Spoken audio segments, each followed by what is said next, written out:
பார்த்து விளையாடு. டேய், அடிபட்டுற போது.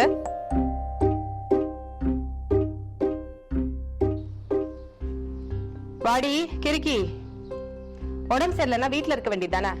அப்படி வேலைக்கு வந்து என்ன பண்ண போற? போ, போய் உடம்பு பாத்துக்கோ.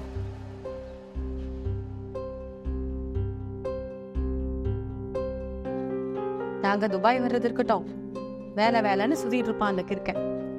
டயத்துக்கு சாப்பிட சொல்லு. உனக்கும் தான் சேர்த்து சொல்றேன். உடம்ப பாத்துக்கோங்க 2 பேரும். இதுல நான் பாத்துக்கிறேன்.